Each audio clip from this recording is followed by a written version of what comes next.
Hello students, welcome to you in Blossom Biology. हम पढ़ रहे हैं एनसीईआरटी कक्षा 10th सब्जेक्ट साइंस का चैप्टर 7 जिसका नाम है नियंत्रण एवं समन्वय। इससे पहले हमने पढ़ा था जंतुओं में समन्वय, अब हम पढ़ेंगे पादपों में समन्वय। तो आज के हमारे इस वीडियो का टॉपिक है पादपों में समन्वय। तो आइए हम शुरुआत करते हैं। शरीर की क्रियाओं के नियंत्रण एवं समन्वय के लिए जंतुओं में तंत्रिका तंत्र होता है, लेकिन पादपों में न तो तंत्रिका तंत्र होता है और न ही पेशियां होते हैं। अतः वे उद्दीपन के प्रति अनुक्रिया कैसे करते हैं?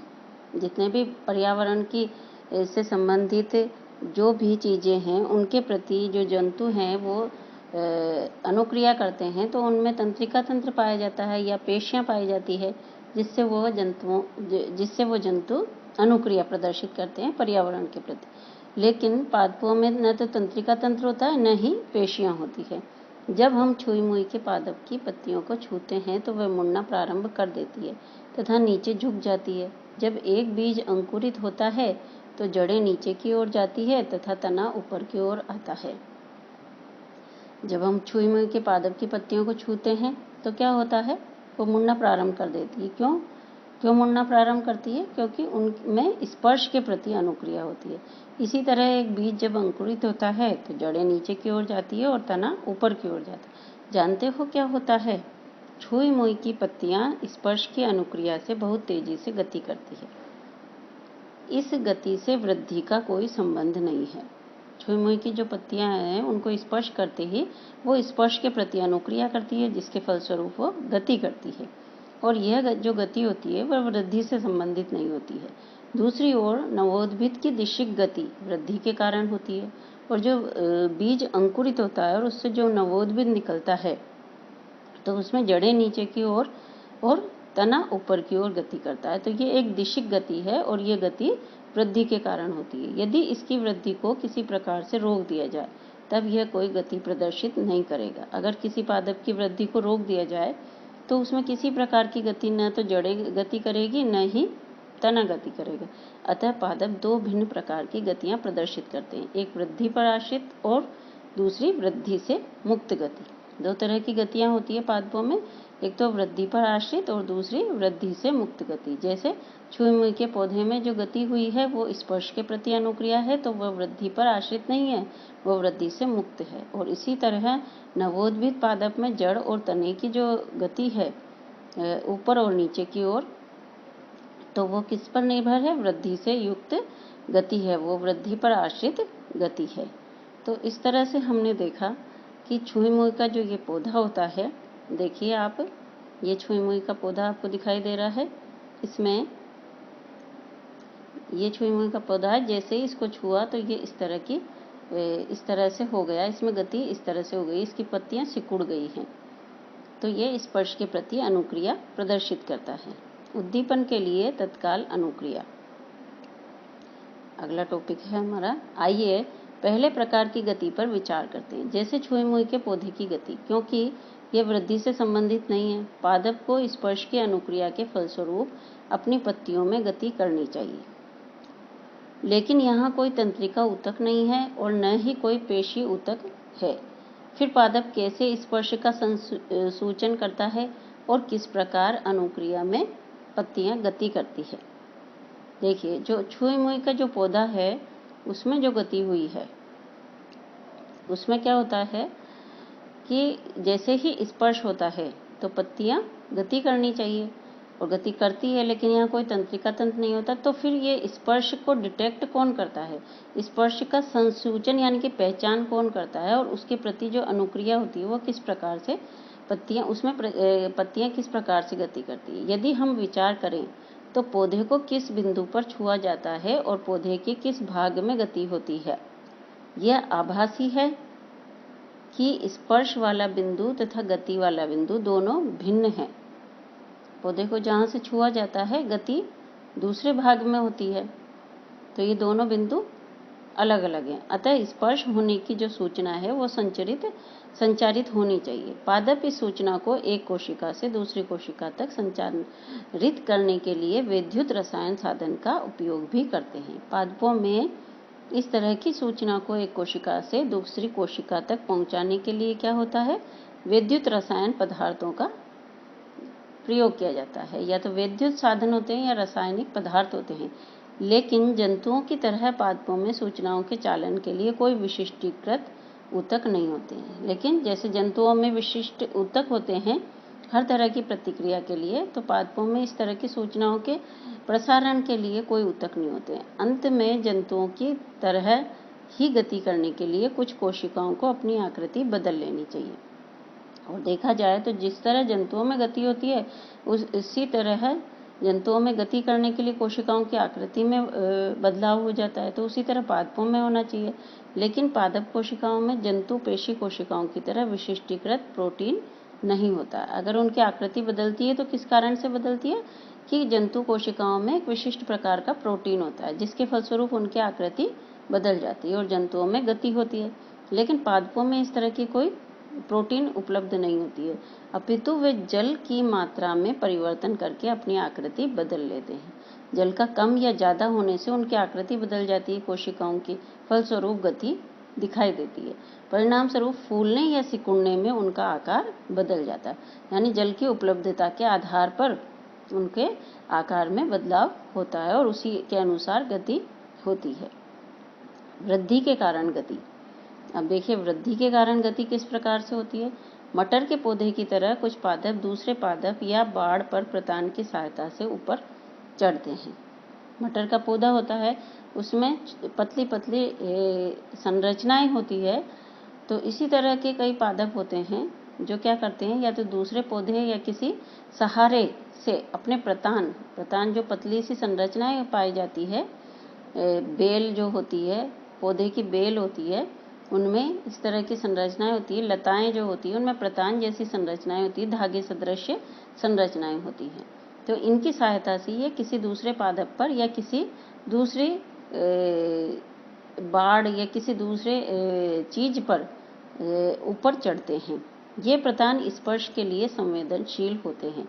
जैसे ही स्पर्श होता है उसके प्रति संवेदनशील होते हैं। जब ये किसी आधार के संपर्क में आते हैं तो प्रतान का वह भाग जो वस्तु के संपर्क में है उतनी तीव्रता से वृद्धि नहीं करता जितना कि प्रतान का वह भाग जो वस्तु से दूर होता है।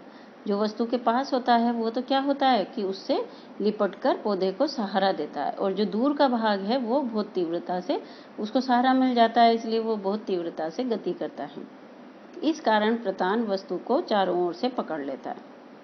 आमतौर पर पादप धीरे से एक निश्चित दिशा में गति करके उद्दीपन के प्रति अनुक्रिया करते हैं। क्योंकि यह वृद्धि दिशिक है, इससे ऐसा लगता है कि पादप गति कर रहा है।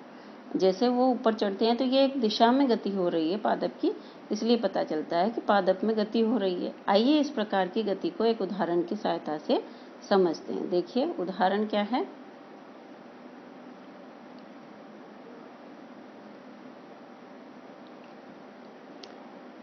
एक शंकु फ्लास्क को जल से भर लीजिए। ये आपको शंकु फ्लास्क दिख रहा है चित्र में, इसको जल से भर लीजिए।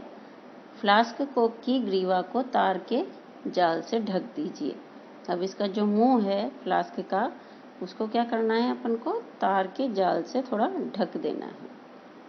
उसके बाद एक ताजा छोटा सेम का पौधा तार की जाली पर इस प्रकार रख दीजिए कि उसकी जड़ें जल में भीगी रहें। एक पौधा, हमने सेम का पौधा लिया और उसको तार की जाली में इस प्रकार रखेंगे कि उसकी जड़ें गीली रहें। एक और खुला हुआ गत्ते का बॉक्स रखिए।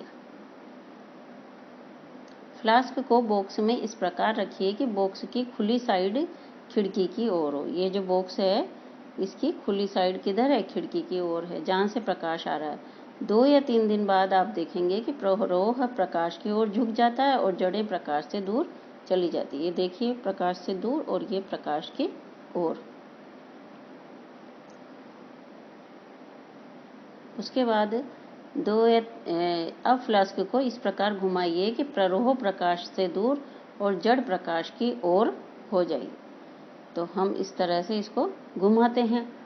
इसे इस अवस्था में कुछ दिन के लिए विक्षोभ रहित बिना छेड़े रख दीजिए। क्या प्ररोह और जड़ पुराने भागों ने दिशा बदल ली है? क्या ये अंतर नई वृद्धि की दिशा है? इस क्रियाकलाप से हम क्या निष्कर्ष निकालते हैं? देखिए क्या निष्कर्ष निकालते हैं कि पर्यावरणीय प्रेरण जैसे कि प्रकाश या गुरुत्व पादप की वृद्धि वाले भाग में दिशा परिवर्तित कर देते हैं। ये दिशिक या अनुवर्तन गतियां उद्दीपन की ओर या इसके विपरीत दिशा में हो सकती है।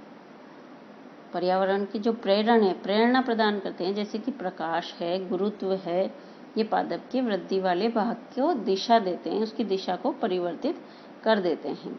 अतः इन दो भिन्न प्रकार की प्रकाशानुवर्तन गतियों में प्ररोह प्रकाश की ओर मुड़कर अनुक्रिया तथा जड़ इससे दूर मुड़कर अनुक्रिया करती है। जड़ हमेशा नीचे की ओर जाएगी, चाहे आप उसका मुंह प्रकाश की तरफ कर दो तब भी जड़ नीचे की ओर जाएगी, और प्ररोह को नीचे कर देंगे तब भी वो मुड़कर प्रकाश की ओर जाएगा। यह पादप की सहायता कैसे करता है? पादप अन्य उद्दीपनों के लिए भी अनुक्रिया करके अनुवर्तन दिखाते हैं। अनुवर्तन का मतलब है अनुसरण करना, किसी उद्दीपन के साथ अनुसरण करना। एक पादप की जड़ सदैव नीचे की ओर वृद्धि करती है, जबकि प्ररोह प्राय ऊपर की ओर और पृथ्वी से दूर वृद्धि करता है। प्ररोह जो क्या होता है, तना होता है, और वो पृथ्वी से दूर वृद्धि करता है, जबकि जड़ें पृथ्वी के अंदर की ओर नीचे की ओर वृद्धि करती है। यह प्ररोह तथा जड़ में ऊपरीगामी और अधोगामी, ऊपरीगामी यानी ऊपर की ओर, अधोगामी यानी नीचे की ओर वृद्धि पृथ्वी या गुरुत्व के खिंचाव की अनुक्रिया निसंदेह गुरुत्वानुवर्तन है। पृथ्वी या गुरुत्व की तरफ जो खिंचाव होता है जड़ का, वो क्या कहलाता है? गुरुत्वानुवर्तन, यानी गुरुत्व की तरफ उसका अनुवर्तन, अनुसरण।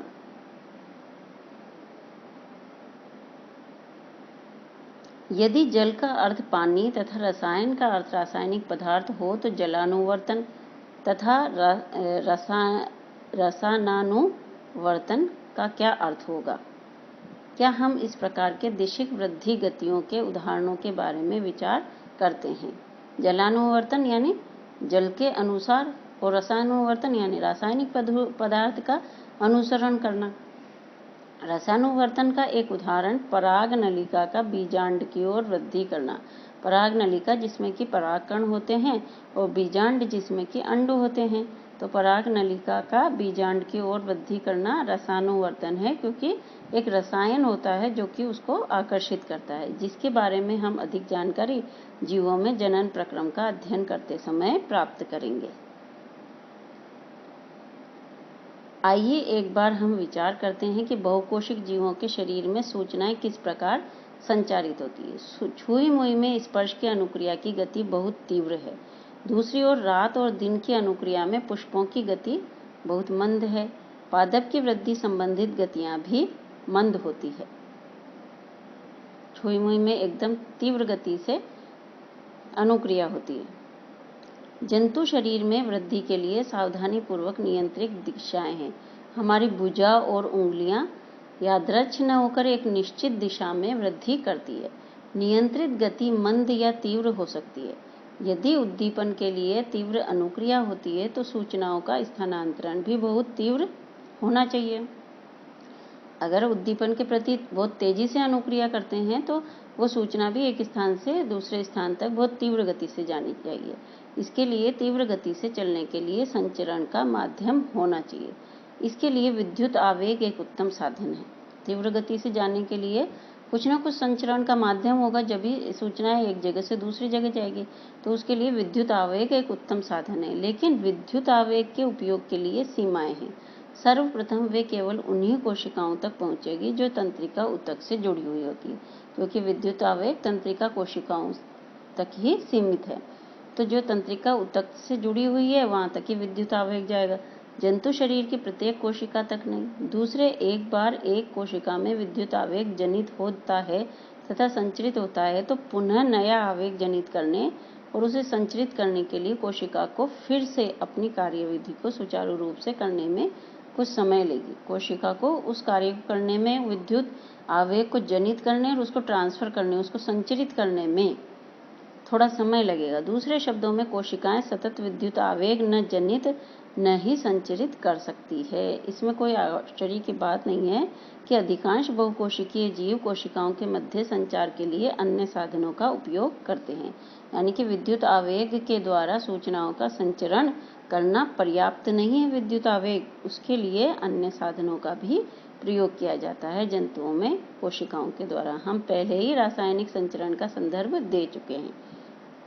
यदि एक विद्युत आवेग जनित करने के अलावा उद्दीप्त कोशिकाएं एक रासायनिक यौगिक निर्मोचित करना प्रारंभ कर दे तो यह यौगिक आसपास से सभी कोशिकाओं में विसरित हो जाएगा। अगर कोशिकाओं में रासायनिक पदार्थ छोड़े कोशिकाएं, उद्दीप्त कोशिकाएं, तो यह आसपास की कोशिकाओं तक विसरित हो जाएगा।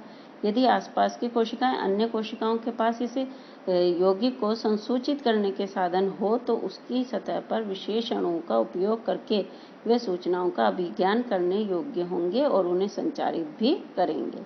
यानी कि जो अन्य कोशिकाएं हैं, इस रसायन को, इस यौगिक को संसूचित करने के उनके पास साधन हो तो वो क्या करेंगे, इसका संसूचन करेंगे, सूचनाओं का अभिज्ञान करेंगे और उनको आगे संचारित करेंगे। हालांकि यह प्रक्रम बहुत धीमा है, लेकिन यह तंत्रिका संबंधन के बिना शरीर की सभी कोशिकाओं तक पहुंचेगा। इसे अपरिवर्ती या स्थायी बनाया जा सकता है। यानी किसी रसायन के द्वारा भी सूचनाएं एक जगह से दूसरी जगह तक जा सकती है। हालांकि विद्युत आवेग से बहुत तीव्र गति से सूचनाएं पहुंचती है, लेकिन रसायन से यह प्रक्रम बहुत ही धीमी गति से होता है। फिर भी यह स्थायी रूप से हो सकता है। बहुकोशिकीय जंतुओं द्वारा नियंत्रण और समन्वय के लिए प्रयुक्त ये हार्मोन हमारी आशा के अनुरूप विविधता दर्शाते हैं। विविध पादप हार्मोन वृद्धि, विकास और पर्यावरण के प्रति अनुक्रिया के समन्वय में सहायता करते हैं। तो इसके लिए बहुकोशिक जंतुओं में नियंत्रण और समन्वय के लिए भी कुछ हार्मोन्स उपस्थित होते हैं। उसी तरह पादपों में भी पादप हार्मोन होते हैं जो वृद्धि, विकास और पर्यावरण के प्रति अनुक्रिया करके हमारा शरीर में समन्वय स्थापित करते हैं। इनके संश्लेषण का स्थान इनके क्रिया क्षेत्र से दूर होता है और साधारण विसरण द्वारा वे क्रिया क्षेत्र तक पहुंच जाते हैं। संश्लेषण तो कहीं और होता है और उनका क्रिया क्षेत्र कहीं और होता है, लेकिन ये विसरण की प्रक्रिया के द्वारा एक स्थान से दूसरे स्थान तक पहुंच जाते हैं। आइए हम एक उदाहरण लेते हैं जो हम पहले कर चुके हैं। क्रियाकलाप 7.2। जब वृद्धि करता हुआ पादप प्रकाश को संसूचित करता है तो एक हार्मोन जिसे ऑक्सिन कहते हैं, यह प्ररोह के अग्रभाग में संश्लेषित होता है। एक वृद्धि करता हुआ पादप जो कि प्रकाश को डिटेक्ट करता है, प्रकाश को पहचानता है, तो उसमें एक तरह का हार्मोन होता है जिसे हम ऑक्सिन कहते हैं। और ये ऑक्सिन कहाँ पाया जाता है? प्ररोह यानी तने के अग्रभाग में, तथा कोशिकाओं की लंबाई में वृद्धि करने में सहायक होता है। तो ऑक्सिन का क्या कार्य है कि ये कोशिकाओं की लंबाई में वृद्धि करने का कार्य करता है और ये तने के अग्रभाग में संश्लेषित होता है। जब पादप पर एक और प्रकाश आ रहा है तब ऑक्सिन विस्तृत होकर प्ररोह के छाया वाले भाग में आ जाता है। जब पादप पर प्रकाश आ रहा होता है तो ऑक्सिन क्या करता है? एक जगह से दूसरी जगह यानी कि छाया वाले स्थान पर आ जाता है। विस्तृत होकर प्ररोह की प्रकाश से दूर वाली साइड में ऑक्सिन का सांद्रण कोशिकाओं की लंबाई में वृद्धि करने के लिए उद्दीप्त करता है, कोशिकाओं को लंबाई में वृद्धि करने के लिए प्रेरित करता है और कोशिकाओं की लंबाई में वृद्धि होती है। अतः पादप प्रकाश की ओर मुड़ता हुआ दिखाई देता है। जैसे ही उसकी लंबाई बढ़ती है तो वो प्रकाश की ओर मुड़ता हुआ दिखाई देता है। पादप हार्मोन का दूसरा उदाहरण जिब्रेलिन है। पहला तो हमने पढ़ा ऑक्सिन, दूसरा है जिब्रेलिन। ऑक्सिन का कार्य क्या है? लंबाई में वृद्धि करना। ये ऑक्सिन लंबाई में वृद्धि करता है, जो ऑक्सिन की तरह तने की वृद्धि में सहायक है। जिब्रेलिन भी क्या कार्य करता है? ऑक्सिन की तरह वृद्धि में सहायक है। साइटोकाइनिन तीसरी तरह का एक और हार्मोन होता है जो कोशिका विभाजन को प्रेरित करता है, जिससे कोशिकाएं विभाजित होती है और इसीलिए यह उन क्षेत्रों में जहां कोशिका विभाजन तीव्र होता है, विशेष रूप से फलों और बीजों में अधिक सांद्रता में पाया जाता है, अधिक मात्रा में फलों और बीजों में पाया जाता है, क्योंकि वहां कोशिका तीव्र गति से विभाजित होती है। ये उन पादप हार्मोन के उदाहरण हैं जो वृद्धि में सहायता करते हैं, लेकिन पादप की वृद्धि संदमन के लिए भी संकेतों की आवश्यकता होती है। अब पादप की वृद्धि करने के लिए हैं ऑक्सिन, जिब्रेलिन, साइटोकाइनिन, लेकिन कुछ ऐसे हार्मोन हैं जो पादप की वृद्धि को रोकते भी हैं, कम करते हैं। तो ऐसे हार्मोन में जैसे एब्सिसिक अम्ल वृद्धि का संदमन करने वाले हार्मोन का एक उदाहरण है। पत्तियों का मुरझाना इसके प्रभावों में सम्मिलित है। पत्तियां क्यों मुरझाती है? क्योंकि एब्सिसिक अम्ल की अधिकता की वजह से वो वृद्धि को रोक देता है। एब्सिसिक अम्ल वृद्धि को रोक देता है। अब हम पढ़ेंगे जंतुओं में हार्मोन। ये हमने पढ़े पादपों में किस तरह से सूचनाओं का संचरण होता है, एक स्थान से सूचनाएं दूसरे स्थान तक कैसे पहुंचती है। अब हम पढ़ेंगे जंतुओं में हार्मोन। ये रसायन या हार्मोन जंतुओं में किस प्रकार सूचनाओं के संचरण के साधन की तरह प्रयुक्त होते हैं। कुछ जंतु जैसे गिलहरी को लीजिए, जब वे विषम परिस्थिति में होती है तो क्या महसूस करती है? वे अपना शरीर लड़ने के लिए या भाग जाने के लिए तैयार करती है। दोनों ही बहुत जटिल क्रियाएं हैं जिसे नियंत्रित तरीके से अत्यधिक ऊर्जा की आवश्यकता होती है। या चाहे उसको उस परिस्थिति से लड़ना हो या उसको भागना हो, तो दोनों ही चीज़ों के लिए उसको ऊर्जा की आवश्यकता होगी। अनेक प्रकार के भिन्न ऊतकों का उपयोग होगा तथा उनकी एकीकृत क्रियाएं मिलकर ये कार्य करेंगी। जब ऊर्जा की आवश्यकता होगी तो बहुत सारे ऊतक मिलकर कार्य करेंगे। यद्यपि लड़ना या दौड़ना दो एकांतर क्रियाएं एक दूसरे से बिल्कुल भिन्न है, अतः यहाँ एक स्थिति जिसमें कुछ सामान्य तैयारियां शरीर में लाभप्रद बनाई जाती है। ये तैयारियां आदर्श रूप से निकट भविष्य में किसी भी क्रिया को सरल बना देती है। यह सब कैसे उपलब्ध होता है? यानी कि इन सारी स्थितियों के लिए कुछ तैयारियां करनी होती है और उन तैयारियों की वजह से ही सारी क्रियाएं क्या हो जाती है? सरल हो जाती है। अब ये क्रियाएं कैसे सरल होती है? तो आइए हम पढ़ते हैं। यदि गिलहरी में शरीर अभिकल्प तंत्रिका कोशिकाओं द्वारा केवल विद्युत आवेग पर आश्रित होता, तो आगामी क्रिया को करने के लिए प्रशिक्षित ऊतकों का परिसर सीमित होता। अगर केवल वो विद्युत आवेग के आधार पर ही क्रिया करती गिलहरी, तो विद्युत आवेग की कार्य करने की सीमा बहुत ही सीमित है। दूसरी ओर यदि रासायनिक संकेत भी भेजा जाता तो यह शरीर की सभी कोशिकाओं तक पहुंचता और आवश्यक परिवर्तित परिसर प्राप्त हो जाता। और दूसरा है रासायनिक संकेत के द्वारा, तो उसमें उसका आवश्यक परिवर्ती परिसर है, यानी कि जो कार्य करने का क्षेत्र है उसका बहुत विस्तृत हो जाता। विद्युत आवेग तो एक लिमिटेशन तक कार्य करता है, लेकिन रसायन एक स्थान से दूसरे स्थान तक बहुत आसानी से, धीमी गति से पहुंचते हैं लेकिन बहुत आसानी से विस्तृत हो जाते हैं, इसलिए उनका कार्य करने का क्षेत्र बहुत वृत्त हो जाता है। अधिवृक्क ग्रंथि से स्रावित एड्रेनलिन हार्मोन द्वारा, अधिवृक्क ग्रंथि होती है हमारे शरीर में जो कि वृक्क के ऊपर होती है, और इसके द्वारा एड्रेनलिन हार्मोन स्रावित होता है। मनुष्य सहित अनेक जंतुओं में यह एड्रेनलिन हार्मोन स्रावित किया जाता है। इन ग्रंथियों की शरीर में स्थिति जानने के लिए चित्र 7.7 को देखिए। तो अभी हम देखेंगे, पहले हम पढ़ लेते हैं। एड्रेनलिन हार्मोन सीधा रुधिर में स्रावित होता है। एड्रेनलिन हार्मोन जो होता है वो डायरेक्ट रक्त में स्रावित होता है अधिवृक्क ग्रंथि से, और शरीर के विभिन्न भागों तक पहुंचा दिया जाता है, और इसको फिर शरीर के विभिन्न भागों तक पहुंचा दिया जाता है। हृदय सहित ये लक्ष्य अंगों या विशिष्ट ऊतकों पर कार्य करता है। अब ये हृदय पर भी कार्य करता है, और जिन अंगों पर या ऊतकों पर इसे कार्य करना होता है वहाँ भी कार्य करता है, जिससे क्या होता है, परिणाम स्वरूप हृदय की धड़कन बढ़ जाती है ताकि हमारी पेशियों को अधिक से अधिक ऑक्सीजन की आपूर्ति हो सके। यानी कि हृदय बहुत तेज गति से काम करता है जिससे कि ऑक्सीजन की आपूर्ति हो।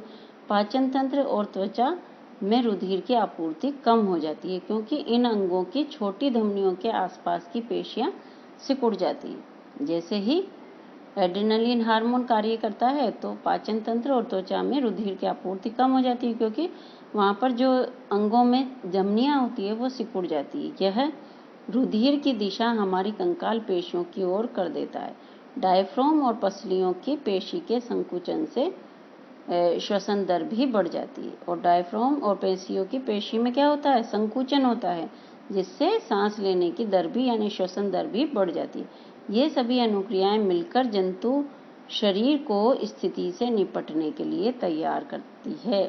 तो ये जो एड्रेनलिन हार्मोन है वो क्या करता है, अचानक से हमारे सामने जो परिस्थिति आती है उस परिस्थिति से हमको लड़ने के लिए तैयार करता है। इसीलिए हमारे हृदय की धड़कन बढ़ती है, श्वसन दर बढ़ जाती है, पाचन तंत्र और त्वचा में रुधिर की आपूर्ति कम हो जाती है, वहाँ की पेशियां सिकुड़ जाती है, डायफ्राम और पसलियों की पेशियों में संकुचन हो जाता है। तो ये सारा कार्य किस वजह से होता है, हमारे शरीर को लड़ने के लिए तैयार करने के लिए, विषम परिस्थिति से सामना करने के लिए तैयार करने के लिए किया जाता है। इसीलिए एड्रेनलिन हार्मोन को करो या मरो का भी नाम दिया जाता है। ये जंतु हार्मोन अंतःस्रावी ग्रंथियों का भाग है जो हमारे शरीर में नियंत्रण और समन्वय का दूसरा मार्ग है। यानी कि हमारे शरीर में नियंत्रण और समन्वय पहला तो किसके द्वारा होता है, तंत्रिका तंत्र के द्वारा, तंत्रिका कोशिकाओं के द्वारा, और दूसरा हमारे शरीर में नियंत्रण और समन्वय हार्मोन्स के द्वारा होता है। तो इस प्रकार से हार्मोन्स हमारी सहायता करते हैं। यहाँ पर देखिए हमारी कौन कौन सी ऐसी ग्रंथियाँ हैं। देखिए एक ग्रंथि है हमारी पीयूष ग्रंथि। इस पीयूष ग्रंथि को, ये महिला है, ये पुरुष है, पीयूष ग्रंथि को मास्टर ग्रंथि भी कहते हैं क्योंकि ये हमारे शरीर की सारी ग्रंथियों पर नियंत्रण करती है। फिर है औटू ग्रंथि और एक परा औटू ग्रंथि, थाइमस ग्रंथि, अग्नाशय ग्रंथि, अधिवृक्क ग्रंथि। ये वृक्क हैं जिनके ऊपर की ये अधिवृक्क ग्रंथि पाई जाती है, और ये वृषण है। इधर इसमें देखिए वही औटू ग्रंथि, परा औटू ग्रंथि, थाइमस ग्रंथि, अग्नाशय ग्रंथि, अधिवृक्क ग्रंथि और अंडाशय। इनसे भी, अंडाशय और वृषण से भी हार्मोन स्रावित होते हैं। अग्नाशय ग्रंथि से भी हार्मोन स्रावित होते हैं। तो देखिए आगे कि किस तरह के हार्मोन स्रावित होते हैं। स्मरण कीजिए कि पादपों में हार्मोन होते हैं जो दिशिक वृद्धि को नियंत्रित करते हैं। जंतु हार्मोन क्या कार्य करते हैं, इसके बारे में हम उनकी भूमिका की कल्पना दिशिक वृद्धि में नहीं कर सकते। पादपों में तो दिशिक वृद्धि होती है, लेकिन जंतुओं में दिशिक वृद्धि नहीं होती है। हमने किसी जंतु को प्रकाश या गुरुत्व पर आश्रित किसी एक दिशा में अधिक वृद्धि करते हुए कभी नहीं देखा होगा। लेकिन यदि हम इसके बारे में और अधिक चिंतन करें तो ये साक्षी होगा कि जंतु शरीर में भी सावधानी पूर्वक नियंत्रित स्थानों पर वृद्धि होती है। उदाहरण के लिए पादप अपने शरीर पर अनेक स्थानों पर पत्तियां उगाते हैं, लेकिन हम अपने चेहरे पर उंगलियां नहीं उगाते हैं। हमारे शरीर की अभिकल्पना बच्चों की वृद्धि के समय भी सावधानी पूर्वक अनुरक्षित रहती है। यह समझने के लिए कि समन्वित वृद्धि में हार्मोन कैसे सहायता करते हैं, यानी कि वृद्धि का भी समन्वय होना चाहिए कि किस मात्रा में कहाँ वृद्धि होनी चाहिए। आइए कुछ उदाहरणों की परीक्षा करते हैं। नमक के पैकेट पर हम सबने देखा आयोडीन युक्त नमक या आयोडीन से संबंधित। हमें अपने आहार में आयोडीन युक्त नमक लेना क्यों आवश्यक है। औटू ग्रंथि, जिसको कि थायराइड ग्रंथि भी कहते हैं, थायराइड ग्रंथि या औटू ग्रंथि को थायरोक्सिन हार्मोन बनाने के लिए आयोडीन आवश्यक है। थायरोक्सिन कार्बोहाइड्रेट, प्रोटीन, वसा के उपापचय का और हमारे शरीर में नियंत्रण करता है। थायरोक्सिन हार्मोन का क्या कार्य है, कार्बोहाइड्रेट, प्रोटीन तथा वसा के उपापचय का नियंत्रण करता है ताकि वृद्धि के लिए उत्कृष्ट संतुलन उपलब्ध कराया जा सके। तो ये थायरोक्सिन हार्मोन का कार्य है। थायरोक्सिन हार्मोन के संश्लेषण के लिए आयोडीन अनिवार्य है। यदि हमारे आहार में आयोडीन की कमी है तो ये संभावना है कि हम गोइटर से ग्रसित हो सकते हैं। यानी कि अगर थायरोक्सिन के संश्लेषण में आयोडीन अनिवार्य और आयोडीन की अगर कमी हो जाती है हमारे भोजन में तो हम गोइटर नामक बीमारी से ग्रसित हो जाएंगे। इस बीमारी का एक लक्षण फूली हुई गर्दन है, यानी कि जो गर्दन में उपस्थित थायराइड ग्रंथियां हैं वो उनमें सूजन आ जाती है जिससे कि गर्दन फूल जाती है। इस बीमारी को क्या कहते हैं, गोइटर कहते हैं। क्या आप इसे चित्र 7.7 में औटू ग्रंथि की स्थिति से संबंधित कर सकते हैं। कभी कभी हम ऐसे व्यक्तियों के संपर्क में आते हैं जो बहुत छोटे होते हैं या बहुत ही अधिक लंबे होते हैं। क्या आपको कभी आश्चर्य होगा ये कैसे होता है। कुछ व्यक्ति बहुत छोटे होते हैं, कुछ लंबे होते हैं। ये कैसे होता है। पीयूष ग्रंथि से स्रावित होने वाले हार्मोन में एक वृद्धि हार्मोन होता है। जैसा इसका नाम इंगित करता है, वृद्धि हार्मोन शरीर की वृद्धि और विकास को नियंत्रित करता है। यदि बाल्यकाल में इस हार्मोन की कमी हो जाती है तो यह बौनापन का कारण बनता है। हमारे जो पीयूष ग्रंथि है उससे वृद्धि हार्मोन स्रावित होता है और अगर वृद्धि हार्मोन की कमी हो जाती है तो बोनापन आ जाता है और वृद्धि हार्मोन की अधिकता हो जाती है, तो इंसान बहुत आवश्यकता से ज़्यादा बहुत अधिक लंबे हो जाते हैं। जब आप या आपके दोस्तों की आयु 10 से 12 वर्ष की रही होगी तो आपने अपने और उनके अंदर कई नाटकीय अंतर देखे होंगे। ये परिवर्तन यौन आरंभ से संबंधित है, क्योंकि नर में टेस्टोस्टेरोन और मादा में एस्ट्रोजन का स्रावन होता है। तो ये दो हार्मोन हैं जो नर में और मादा में अलग अलग पाए जाते हैं, टेस्टोस्टेरोन और एस्ट्रोजन, जिसके कारण शरीर में अनेक तरह के परिवर्तन होते हैं, जैसे नर में दाढ़ी मूंछों का आना, आवाज़ का भारी होना, महिलाओं में आवाज़ का बारीक होना, इस तरह की क्रियाएं होती है इन हार्मोन की वजह से। क्या आप अपने परिवार या दोस्तों में किसी को जानते हो जिन्हें डॉक्टर ने अपने आहार में कम शर्करा लेने की सलाह दी हो, क्योंकि वे मधुमेह के रोगी हैं? उपचार के रूप में वे इंसुलिन का इंजेक्शन भी ले रहे हों। मधुमेह रोग में इंसुलिन का इंजेक्शन लेना होता है। यह एक हार्मोन है। इंसुलिन एक हार्मोन है जिसका उत्पादन किससे होता है? अग्नाशय ग्रंथि से होता है इंसुलिन का उत्पादन। और जो क्या कार्य करता है? जो रुधिर में शर्करा स्तर को नियंत्रित करने का कार्य करता है।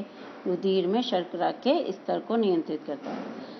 यदि रुधिर में इंसुलिन की कमी हो जाती है, अगर शरीर में इंसुलिन हार्मोन की कमी हो जाती है तो रुधिर में शर्करा का स्तर भी बढ़ जाता है। यदि यह उचित मात्रा में स्रावित नहीं होता तो रुधिर में शर्करा का स्तर बढ़ जाता है और इसके कई हानिकारक परिणाम हो सकते हैं। यदि यह इतना आवश्यक है कि हार्मोन का स्रावन परिशुद्ध मात्रा में होना चाहिए, तो हमें एक क्रियाविधि की आवश्यकता है जिससे यह किया जाता है। स्रावित होने वाले हार्मोनों का समय और मात्रा का नियंत्रण पुनर्भरण क्रियाविधि से किया जाता है। उदाहरण के लिए, यदि रुधिर में शर्करा का स्तर बढ़ जाता है तो इसे अग्नाशय की कोशिका संसूचित कर लेती है तथा इसकी अनुक्रिया में अधिक इंसुलिन स्रावित करती है। जब रुधिर में शर्करा का स्तर कम हो जाता है तो इंसुलिन का स्रावन कम हो जाता है, तो उससे क्या हो जाता है? शर्करा का स्तर बढ़ जाता है। तो अग्नाशय ग्रंथि के द्वारा यह नियंत्रित किया जाता है। इंसुलिन की मात्रा बढ़ने से इंसुलिन की मात्रा किसको नियंत्रित करती है? रुधिर में शर्करा के स्तर को नियंत्रित करती है। अगर अधिक इंसुलिन स्रावित होता है तो रुधिर में शर्करा का स्तर कम हो जाता है, और इंसुलिन कम होता है तो रुधिर में शर्करा का स्तर ज़्यादा हो जाता है। तो इस प्रकार से आइए हम देखते हैं, एक सारणी है जिसे हम क्रियाकलाप 7.4 हार्मोन अंतःस्रावी ग्रंथियों द्वारा स्रावित होते हैं जिनके विशिष्ट कार्य होते हैं। हार्मोन अंतःस्रावी ग्रंथियों को दिए गए कार्यों के आधार पर हैं। देखिए, पहला है इसमें वृद्धि हार्मोन। पीयूष ग्रंथि या पिट्यूटरी ग्रंथि के द्वारा स्रावित होता है, सभी अंगों की वृद्धि करता है।